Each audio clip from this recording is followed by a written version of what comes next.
Menteri PUPR, Menteri Sekretaris Kabinet, Gubernur DKI Jakarta, yang saya hormati Ketua Umum Dewan Pengurus Pusat Persatuan Perusahaan Real Estate Indonesia, DPP REI, beserta seluruh jajaran pengurus, Ketua Badan Pertimbangan Organisasi dan para senior REI yang hadir, Direktur Utama PT Bank Tabungan Negara Tbk, yang saya hormati para ketua dan jajaran pengurus DPD REI dari seluruh tanah air Indonesia, Bapak Ibu hadirin dan undangan yang berbahagia. Setiap mendengar kata REI yang ada di bayangan saya adalah masif, ekspansif.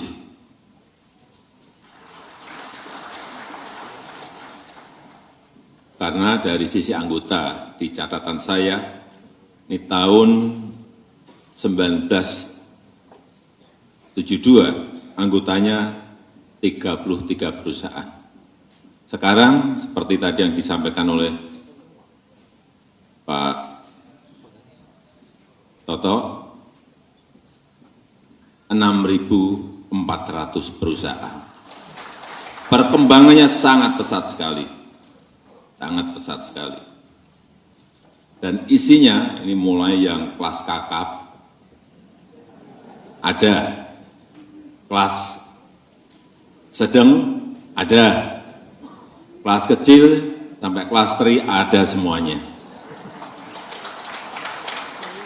Semua difasilitasi dan diterima oleh REI. Dan saya senang di tengah perlambatan ekonomi global, sektor properti, real estate, dan konstruksi Indonesia termasuk yang tangguh dan tahan banting dan semakin kompetitif. Kalau kita lihat kontribusi 2018 sampai 2022, setiap tahunnya mencapai 2.300 sampai 2.800 triliun, sangat besar sekali. Dan memberikan kontribusi 16% dari PDB ekonomi kita. Besar sekali. Dan tenaga kerja yang tersangkut dalam perputaran ekonomi di REI mencapai 13 sampai 19 juta orang. Juga sangat banyak sekali. Kenapa banyak negara ingin mendrive ekonominya lewat usaha real estate, usaha properti, ya karena kontribusi di PDB-nya sangat tinggi di semua negara. Dan multiplier efeknya ke 185 subsektor industri lainnya. Ini juga banyak sekali, nggak ada industri yang masif ini efeknya, yang ada hanya di industri properti, real estate, dan konstruksi. Multiplier efek ke 185 subsektor.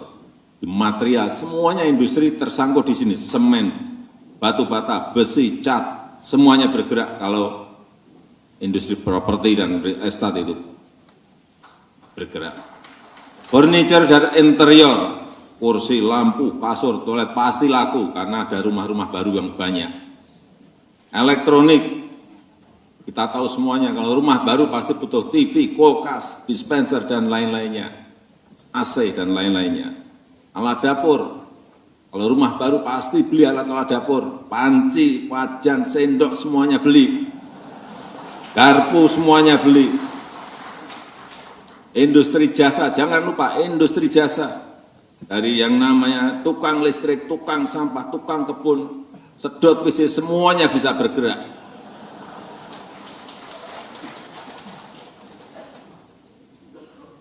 Dan kalau kita tahu, tidak semua sektor properti negara lain bisa bertahan.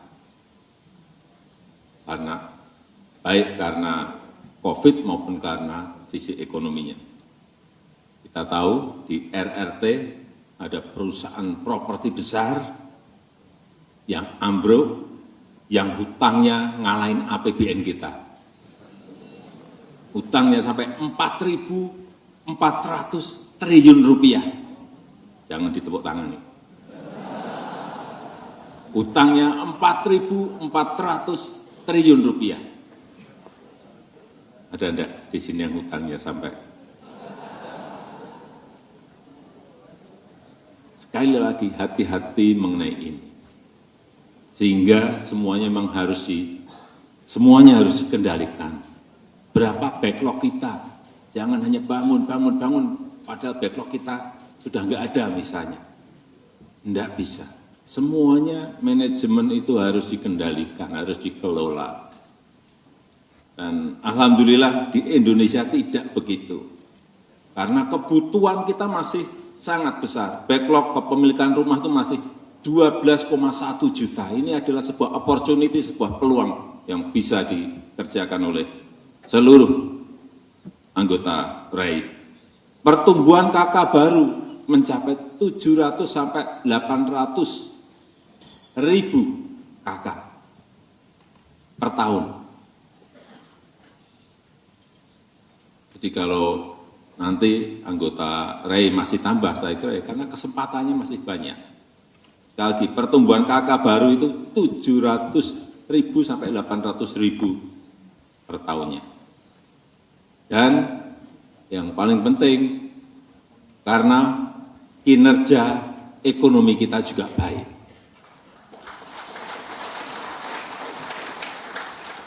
Tadi disampaikan oleh Pak Toto, Pak Ketua RAI, baru saja diumumkan hari Senin kemarin, pertumbuhan ekonomi kita, growth itu 5,17%. Dan sudah tumbuh di atas 5% selama 7 kuartal berturut-turut. Di G20 itu yang tumbuh, negara-negara G20 itu yang tumbuh di atas 5% itu hanya Indonesia, India, RRT.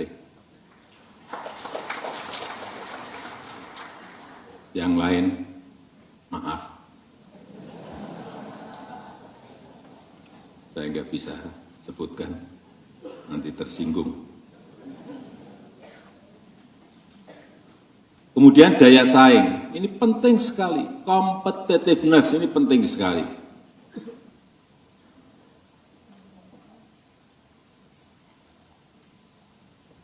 Dari yang sebelumnya kita 44, tahun ini melompat menjadi 34, ranking 34. Ini naik 10 peringkat, ini tertinggi di dunia untuk kenaikannya. Kenaikannya sangat, lompatannya sangat penting. Sekarang ini negara tanpa competitiveness, daya saing yang baik, jangan berharap bisa survive. Karena persaingan antar negara ini sangat ketat sekali. Baik memperebutkan kue ekonomi, memperebutkan kue investasi, semuanya jadi rebutan. Dan semuanya bersaing, saling memperbaiki diri, semua negara. Kecepatan perizinan, kecepatan pelayanan, kecepatan pembebasan lahan, semuanya. Semua negara. Karena kalau hanya tergantung kepada APBN negara-negara itu, enggak akan mungkin bisa tumbuh sebuah negara. Investasi menjadi kunci. Dan kita juga berani membuka sentra ekonomi baru, yaitu IKN. Di dunia sekarang ini proyek terbesar yang ada itu hanya satu di Indonesia, yang namanya Ibu Kota Negara Nusantara.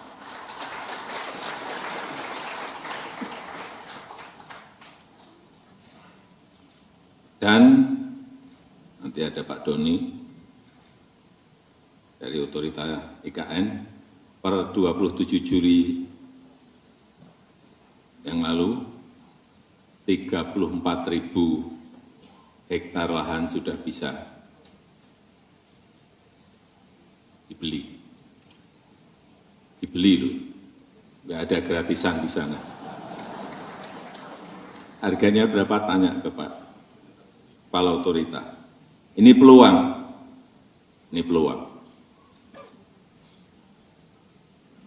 Saya juga minta pada kesempatan yang baik ini, pada RAI untuk terus memperkuat kolaborasi dengan pemerintah, bantu rakyat kecil untuk memiliki hunian sehat dan layak dengan program 1 juta rumah. Kemudian juga perhatikan dampak sosial dan lingkungan, ini penting. Jangan sampai setelah ada pembangunan sebuah kawasan perumahan, misalnya kampung di dekatnya air sumurnya kering, area kampungnya jadi banjir, tolong betul-betul dilihat hal-hal seperti ini. Sampahnya juga tolong disiapkan di kawasan-kawasan perumahan. Dan di Munas RAI kali ini bisa dirumuskan langkah-langkah strategis untuk menyikapi peluang dan tantangan yang ada. Saya kadang-kadang bayangin negara kita ini hampir semua kota itu kan sama. Nggak ada diferensiasinya. Kenapa tidak ada sebuah kota ini kota jagung, dan segala fasilitasnya, ada kota ikan, ada kota mebel, ada kota golf. Ada di Amerika seperti itu ada. Jadi tematik, tidak semua kota sama. RAI mungkin bisa merumuskan langkah-langkah strategis menuju ke sana.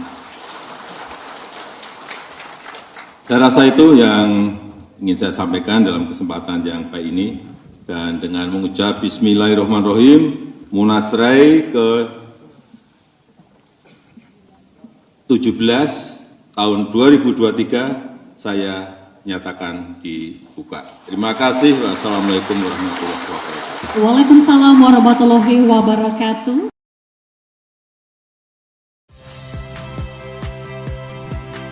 Saya Valeria Bella. Saksikan program-program Kompas TV melalui siaran digital, pay TV, dan media streaming lainnya. Kompas TV, independen, terpercaya.